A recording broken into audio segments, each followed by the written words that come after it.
Hello, everyone. Welcome to the Leading in a Crisis podcast. On this podcast, we talk about all things crisis management with a focus on leadership.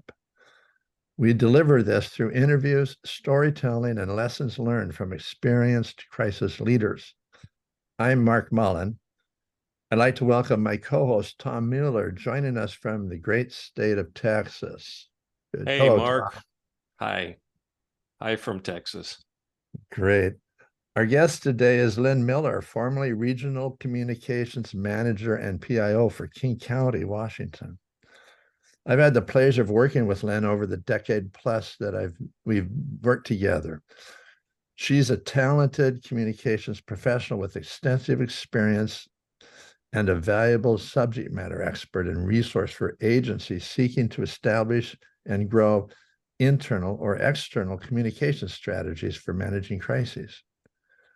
She's a respected colleague who models diplomacy, tact, creativity, and humility in sharing best practices and contributing to information sharing planning efforts.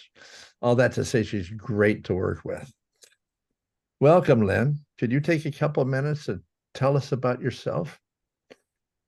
I'd be happy to. Thank you, Tom and Mark, for inviting me to join your podcast and for that glowing intro. You're making me blush.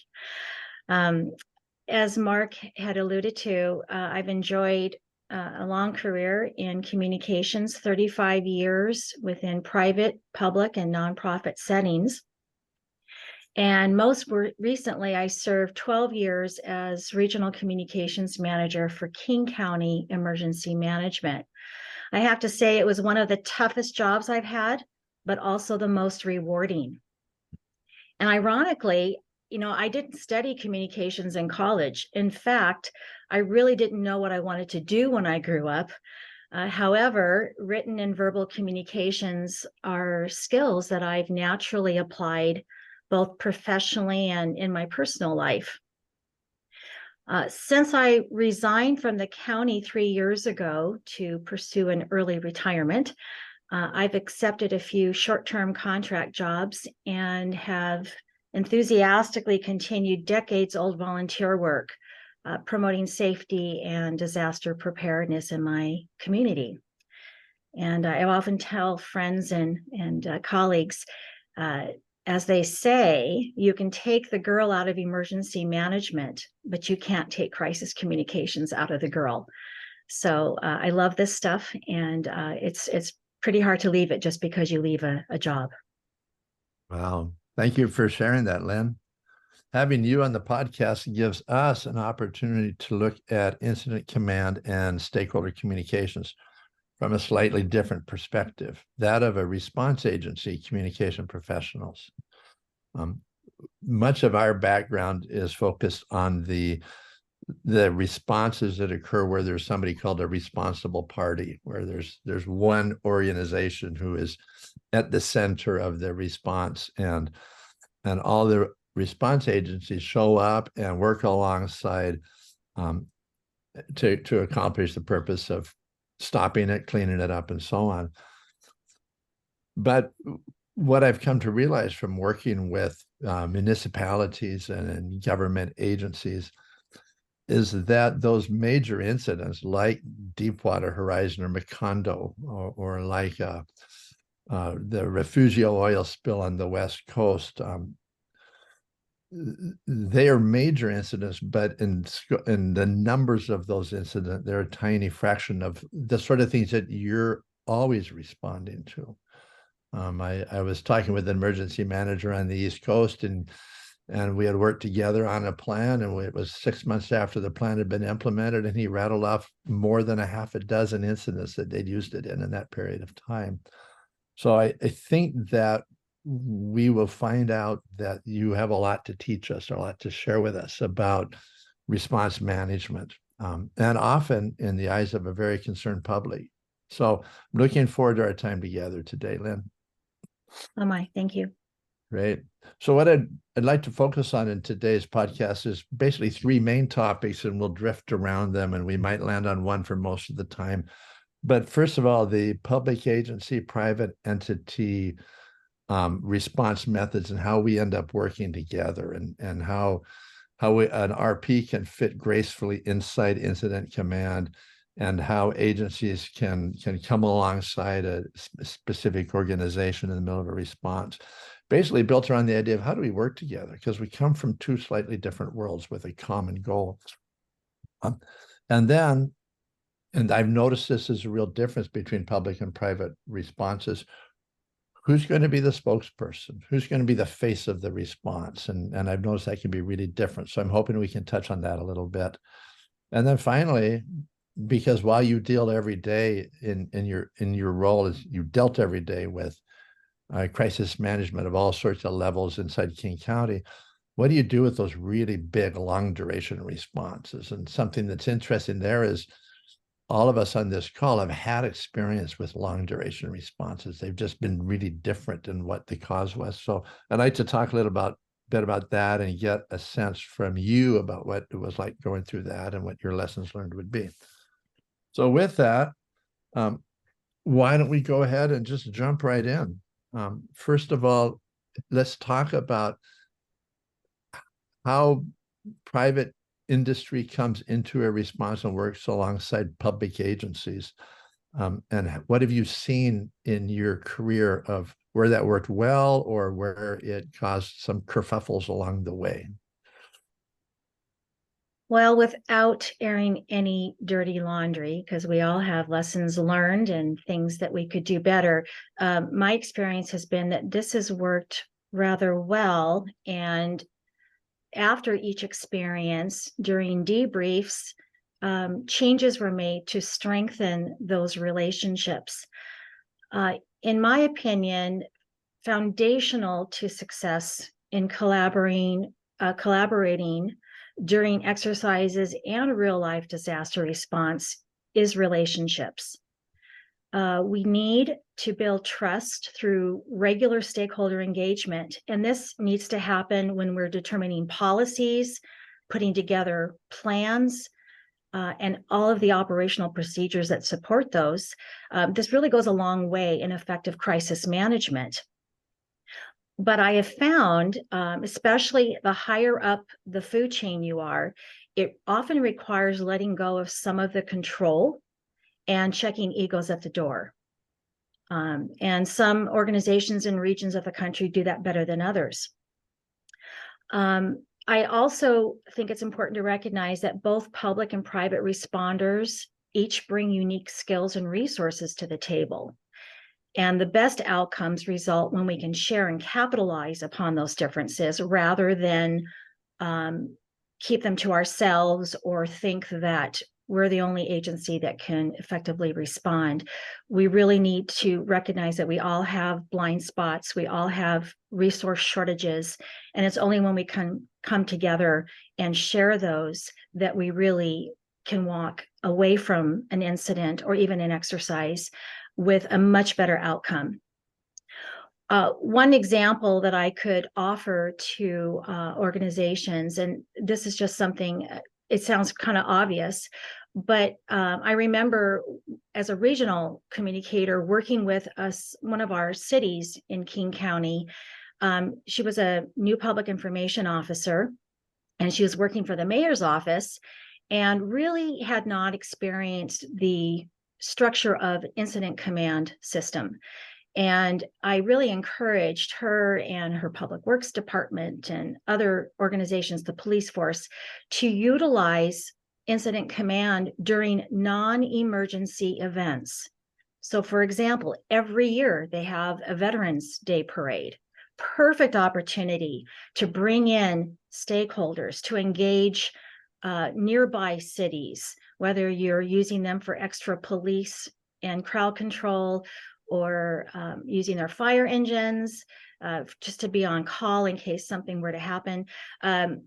Those are perfect opportunities to practice that stakeholder engagement. And it's that sweet spot between an exercise, which is very easy to say, oh, this is just an exercise, I don't need to take it too seriously, and a real life crisis. It's that sweet spot because it's live, it's happening, there's a lot of variables, but it's a very safe setting because you've done it many times. you've got a lot of things organized already and some muscle memory, but it's also a very fun and happy event. So that's just an example of what people can do to actually put these collaborative partnership efforts to the test. Sure, that's great advice. A quick question for you about that. You mentioned incident command and unified command together, and I know that we experienced communicators, we tend to do that, but there is a slight difference. When you look at your career at King County, how many times were you responding in incident command versus that full-fledged, full-throated unified command? And what would be the percentage you could think of the difference when you did incident command or when you did unified command? Emergency management at a regional level, by its very nature, is supportive. Without giving too much power and credit to the organization, I do think we are the glue for the multiple cities, tribes, private sector partners that we have within King County, which is the 13th largest county, at least it was when I was working there, in the nation in terms of size, not population, obviously, necessarily, but I think size and possibly even population. So we were primarily, I would say, closer to unified because we were working with state, being the bridge between different resources, operating on a regional level. So by its very nature, whether we were supporting a small city or a utility company, we were naturally bringing together the people that we knew were needed to carry out the response. Okay, so while the entities that made up King County may be an incident command, if you get involved, basically that's one of the triggers that roll it all to unified command then. That is correct. And even with COVID, public health was the lead agency on the response, but they utilized a lot of different organizations to support that response. And so there would be meetings that involved a lot of different stakeholders that each had a role in how we were going to communicate, how we were going to gather resources, and dispense them among the region. So perfect example of how we're called into it, but somebody else might be taking the lead role. Sure. Okay. Thank you for sharing that. So how do communicators network? How can we do that better? Because I'm thinking here in Washington State, up here in Whatcom County, for example, I attended an exercise a few years ago, and it was a terrorism exercise. And again, that type of scenario lets everybody come in the room and play together because it's an external threat. But one thing that I experienced there was that in addition to the county and the city people, and I believe there was a representative from state of Washington, some of the local industries had provided communicators as well.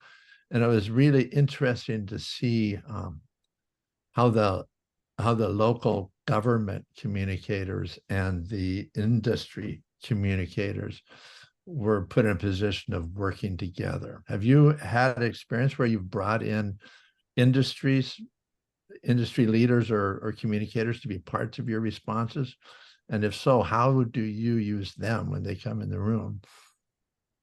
Yeah, we have. In fact, I'm going to give you kind of a foundational perspective of how it actually happens, because you just don't call somebody up and say, hey, come join my JIC, and expect them to do that if you don't have that established relationship.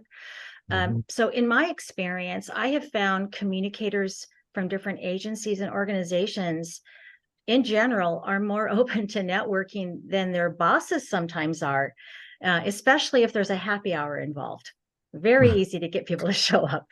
But I can share an example. Over just a period of a few years, I and my counterparts in neighboring counties and the state of Washington, emergency management, formed what is now a 500 or more strong network of communication professionals from private, public, and nonprofit sectors. And, it's kind of like we would know somebody, add them to our list, invite them to participate in a workshop. They then would spread the word to other people within their organization or their little network, and people would say, hey, can I be part of this? And so it was pretty easy to grow the list over time because we made it value added. The things that we did is those of us that were the organizers of it, we regularly shared training and conference opportunities that individuals may not otherwise be privy to. Many of these were free to attend, hosted workshops at our own shops or tagged along with statewide and regional conferences. We would meet socially in small groups several times a year. And again, those were usually just after work gatherings. And we developed a website. And this is something, Mark, you'll recall. You helped us with that. We developed a website that contained resources to assist each other carry out our individual responsibilities within our given organizations. And this Washington Emergency Public Information Network, or WEPIN for short, proved its worth during the Snohomish County landslide in the small town of Oso. I think that was 10 years ago, 10-year anniversary. Because we had this trusted network of communication professionals that had trained together, socialized together, at least knew the name of those of us that had a wider regional reach. We could draw from them, and we were able to send a steady stream of people to fill Joint Information Center positions for more than a month, or I think it was almost 2 months during the response. But kind of circling back to your original question, I think it's not hard when you've already reached out to people to offer them something to then say there's a need. And so even some of the interns or AmeriCorps volunteers that work for different organizations within King County, if they showed a budding promise as a communicator or wanted to learn more about the Joint Information Center, I would actually make a spot for them in the JIC during an exercise or a real life event so that they could actually work it with us. And that was some of the best learning that they could do, because we just looked at their skill set, plugged them in, guided them. And even if they could only give us a day or two, it helped me out. And it also then started to develop the skills in more people that could be called upon in a true crisis that would have a regional impact versus just a local impact. Sure, thanks for sharing that. And that leads me to an observation, which is it sounds like it's an open door. If somebody has moved into town in an industry role as a public affairs person and wanted to get to know the neighborhood, it sounds like they'd be more than welcome to join an exercise that's going on. Is that? Oh, absolutely. Wide open? Absolutely. In fact, we had, this is going way back to early in my career at emergency management, but we had started to build a relationship with the Canadian consulate in Seattle. And they came and toured the operations center in Renton, where I was located. And I learned who the communication people would be, who would be my resource, so that if something happened and they had a responsibility for Canadian citizens in the area and tourists, what would we do to leverage their unique needs and resources? And over time, we just incorporated them into some of our exercises and real world experiences so that they could actually have a seat in the EOC. And we had a communications arm, and we also had someone who was more in the operational area. So by being willing to let people kind of come in, you don't have to have your act totally together, but including them, it builds those relationships and the knowledge about what each other does, how the EOC, that I'm using acronyms, forgive me, Emergency Operations Center operates, so that when they are more in a virtual partnership collaboration, they can remember what it looked like. They know how it's set up. They know how information flows. It just really builds a much stronger backbone for regional response moving forward. Okay, thanks for sharing that. And Tom, maybe you could take a minute because I know that you've come in from the other side of this and some volunteer work, but do you have any comments or questions of Lynn at this time with this sort of public-private cooperation? Yeah, this is very reminiscent of the Houston Galveston Regional PIO network that I sat on the board of for a couple of years here in Houston. I found one of the interesting challenges was getting industry people involved and interested in participating in this and looking for opportunities to volunteer or join responses. I'm wondering, Lynn, were you able to get any commercial or industrial folks to participate in the group? We did. It was a little harder sell in some cases, but again, I think what made the difference, they didn't necessarily come to the emergency operations center or to the incident scene unless they were directly responsible or had a stake in it all turning out well. But when we needed transportation, I'll make something kind of up, but if you have a supply chain issue, who do you call? Well, private sector has that nailed down. Whether it's Safeway or Burlington Northern train, you think through who does transportation of goods all the time, UPS, FedEx, leveraging those private industries in a way that maybe isn't what they're used to transporting, but leveraging their vehicles, their drivers to transport other things, whether it be something for COVID and it's vaccinations, or whether it's people from the airport when there's a crash, and you need to get people to safety. There's just so many different ways to think differently outside the box. And so through exercises, we did engage folks. We did have memorandums of agreement with Starbucks, for example, that should there be the big earthquake, when we would drill the exercises, would Starbucks be the natural community hubs? Everybody knows where Starbucks is.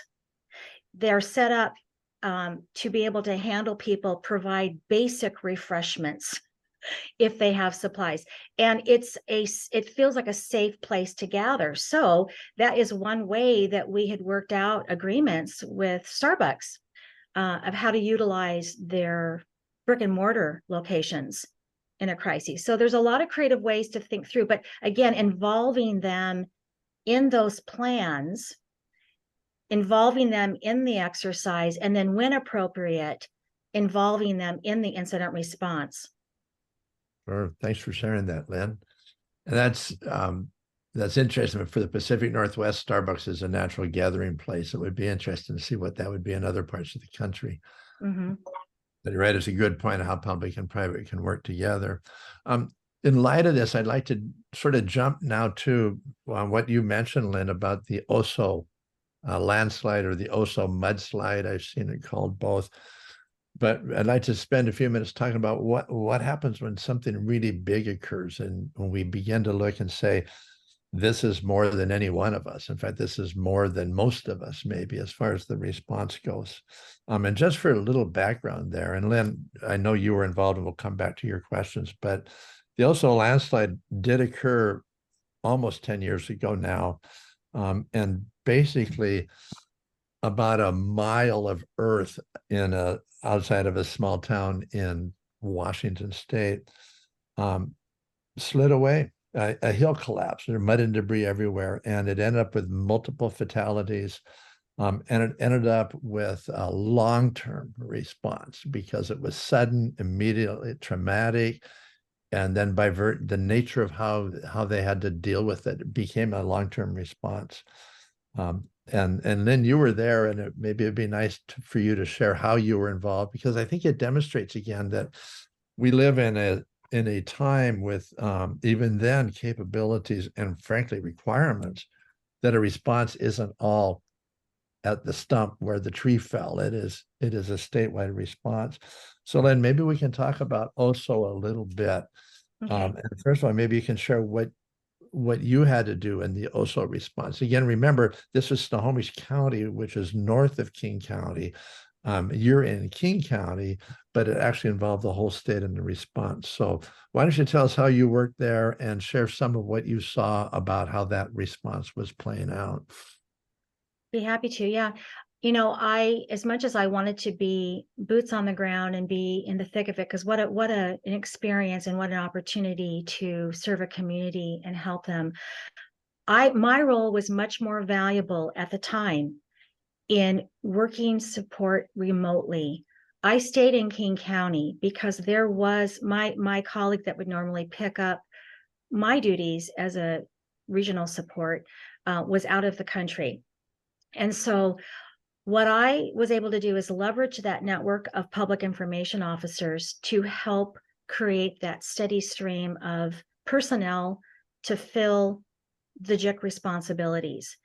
And that was no easy lift because it was sudden. People had to drop what they were doing, make childcare arrangements if they were going to go, because we were asking people to stay there for 5 days, because by the time you arrive, you get acclimated, you're kind of learning the rhythm. To leave in 2 days just creates an added burden for those that are trying to run the JIC, because they have to retrain, restaff, reposition people. And so we were trying to get people to stay at least 5 days, if not 7. Any more than that, and we found that people were burning out. This was a very, very emotionally exhausting position as well, because there were 43 deaths, I believe. And it was just very sad. This small community lost a lot of their community members. So my role was to work with the state so that when the resource requests would come in for personnel to fill the JIC in particular, I then leveraged my network, made personal call outs, and then I fed the names and contact information for the people that were able to go. And this was from across the state. I would feed that to the state, who then would fulfill that resource request and direct people when to show up and where. We continued that model for at least a month. And then by that time, we were circling people back in, and the Snohomish County had some of the resources in-house that they could do to carry on much of the long-term recovery. But it was really at times challenging, because a lot of times you had people working together who had never worked together ever. And but one testimony I want to share with you that was kind of interesting, just about, I think it was less than a week prior to the OSO disaster, I had held one of my networking after hours parties, at a local restaurant. And there were 2 people who met each other for the first time. And then fast forward less than a week later, when one of them was assigned to OSO for the JIC, he walked in, he immediately saw the JIC manager who he had just met. And instantly he said his stress dissipated, because here he was in an unfamiliar area, but he had somebody that he had bonded with recently. And it just made that time of service so much easier, because there was already some trust, some things they had in common. And he was able to follow the orders very confidently. You asked also, Mark, about a dynamic that stuck out. One of the best things from a public information officer point of view that really worked well is there was this huge debris field, and they were using trained dogs and first responders to go through the muck looking for people and parts of people. It was very, very sad. And if you can imagine this horrible, horrible scene, we had a public information officer who worked in fire and law enforcement through his career, and he was the perfect person to lead media. Not only did he have the uniform, the badge, and a weapon strapped to him if he needed it, but he had that authority that was needed to keep everybody in check, to set the ground rules before media were escorted out. And he made it very clear that if anybody challenged those guidelines, they would be removed, no questions asked. He could do that. Someone like me, they wouldn't have listened to me. So knowing who is in what role, how they present themselves, what they've been doing day in and day out, you want to position people in the right positions, not just fill a position. So it's more than just being able to fog a mirror. You need to be very deliberate in how you place people. I'll remember that line. A test of attending is, can you fog a mirror? Well, that's a key point. And as you're talking about that, that's sort of a foreshadowing of what people in Maui are going through right now. And it's easy to turn responses into boxes on an organization chart and forget that they're lives. And so I appreciate you sharing that. And one thing I noticed from that is that Snohomish County was there from the very beginning. They were there through it all, and they were there for all of the recovery. And there must have been a high level of fatigue, a high level of communicator fatigue. So as you were recruiting and putting bodies into that room, it sounds like you had an adequate number of people to draw from. And do you feel that that was adequately staffed by outside people so that Snohomish got a chance to go home and have dinner? Yeah, in fact, Snohomish did not have the resources in and of themselves. They're a smaller county, and they'd had some changes in leadership, and so this was something brand new. And I think, again, they might have a different perspective, but from an objective perspective of somebody supporting from a distance, it seemed to me that having the extra support was crucial, because it wasn't just the public information officers, it was every function within the Emergency Operations Center. And what that did is it freed up the locals, who are the subject matter experts when it comes to their communities, the tribes, the other private partnerships that are unique to Snohomish County. It freed them up to focus on that body of work, including policy, at the executive level, and let those of us that can pick up the other tasks do that. So again, perfect example of allowing people into your space, not having to control everything yourself, is such a lesson learned, because other people have abilities and resources that you're going to need at some point, and you don't want to turn that away. And fatigue is a huge thing, emotional, physical. You can't stay activated. Personally speaking, even if you get 6 hours of sleep, you cannot stay in an activation mode and do well for very long. Tom, does that sound familiar to you? Indeed, it does. Indeed, it does. 6 hours. Wow, that's luxury. 6 hours of sleep at night. That's incredible. Yeah. Is that a week? Or yeah, we've proven you can certainly go longer than that, but it's not advisable. Right. The quality starts to drop. And so hey, Mark, I've got a question for Lynn here. Lynn, just thinking about sort of some of the leadership aspects here, and as you think about an incident commander or even a PIO who did things well or maybe didn't carry the day effectively, what are some of the lessons we can take away, particularly somebody you saw who wasn't able to do well in the role? What can you tell us about that, and what can others learn? I think being open-minded and listening to everybody at the table.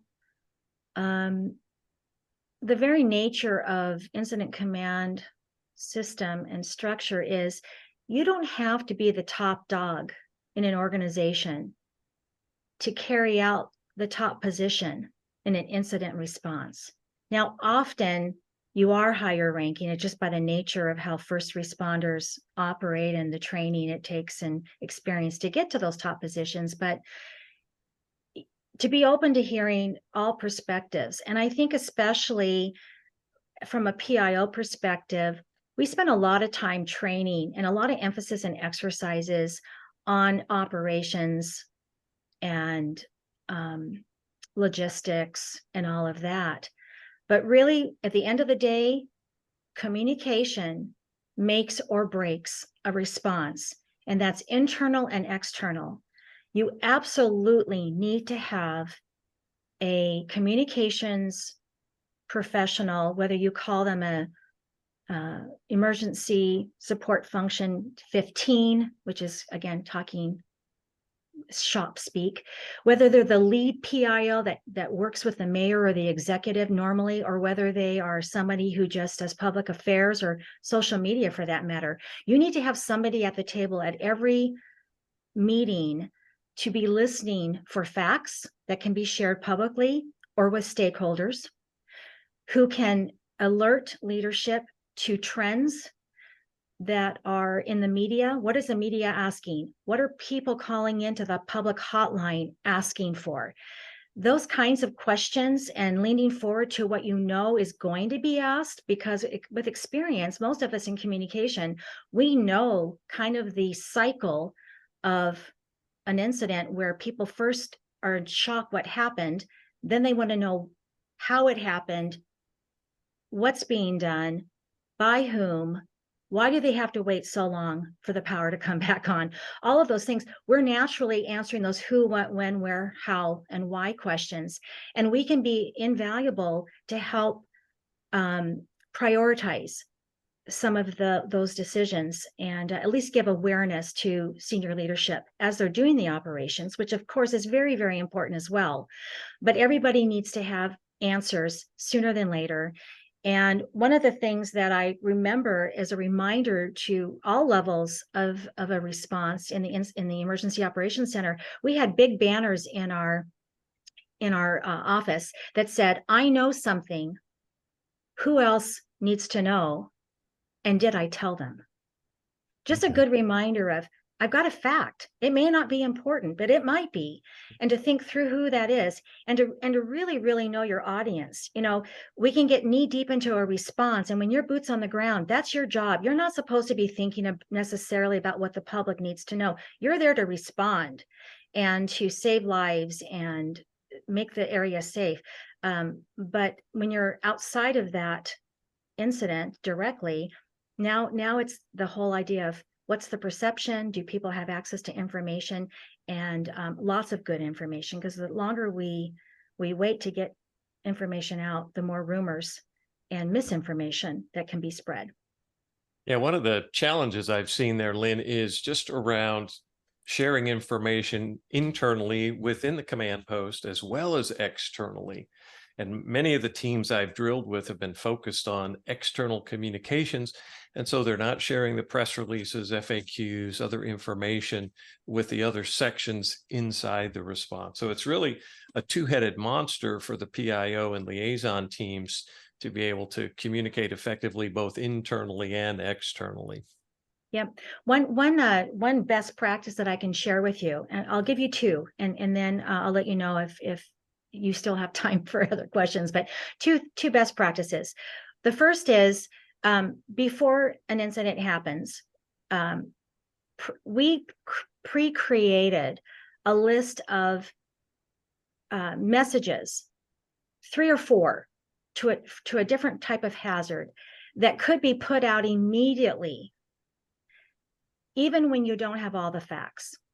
And this would be something that could be posted social media. It could be something that somebody, media shows up at the exec's office door saying, "We need answers." And he hasn't even necessarily heard from incident command yet about what's going on. There are some in the can messages that are harmless, that are focused on what our protocols are, what our processes are for this type of response. And this is how you're going to stay informed. In the can, that's really, really helpful. And we created this little trifle that I kind of nicknamed the PIO in your pocket. And we made sure that every executive leader, whether they're a mayor or a council head in King County, all got a copy of that. And I funneled those through their public information and emergency managers. So that we would all be on the same page, because the other thing that will happen is something bad happens and different messages go out, and that's confusing. So the best practice is pre-think what are our highest areas of risk where we are. And if you're a private company, what is the worst thing that could happen to our company? Whether there is an accident, because we set up a Ferris wheel, for a annual event, and it comes crashing down and lives are gone. How would you handle that as the fair organizer? Think through that. Come up with what could we say right away? Who are the best resources to employ to get information, et cetera. And the more pre-planning and pre-thinking you do, the better. So PIO in your pocket equips your executive or your front desk person at our organization to all be singing from the same sheet of music. The second thing is we had a centralized blog that we created. I got so tired of doing press releases. Even though I know that was the normal thing to do for many, many years, I find that by the time we wrote it and got it approved, the information had changed and it wasn't valuable anymore. And so people want information now, especially in a digital age with everybody on social media in some capacity, even if they're just going to a website. So we created a blog, an emergency blog, and it is activated automatically when we have an incident with information to share. It can be updated, it can be edited, it can be translated. So not only does that serve as a centralized place for public information for internal operations, but also for stakeholders and the general public. You all could go to the same place. This is especially helpful when we as a large agency have the resources to dedicate somebody to just our social media channels, where other cities or smaller organizations, they're a JIC of one person. They are a communications department of one person, and there is no way they can handle social media, talking points, newsletters, all of that. They're one person. They can't do it all. So this was a resource that anyone could access, and from their website simply link to it. So they didn't have to keep updating their individual websites. So thinking smarter and using some of these on-demand tools is really, really helpful. And it allows everyone, including senior leadership, to stay informed. Well, thanks for sharing that, Lynn, and appreciate your comments. And as we've gone through this time, almost everything you said has put little flags up where we could go down that rabbit trail and talk more about something else. But I think we've shared enough here for everybody to absorb at once. I do appreciate what you just said. You kind of gave not just a pocket PIO guide, but before that, you gave a short, succinct, compelling description of what the PIO's job is. So thank you for sharing that. And thank you for your time today. Really appreciate you being a part of that. And we look forward to more conversations in the future. So thank you, Lynn. Tom? My pleasure. And thank you for having me. Yeah, thanks, Lynn. It was a pleasure meeting you.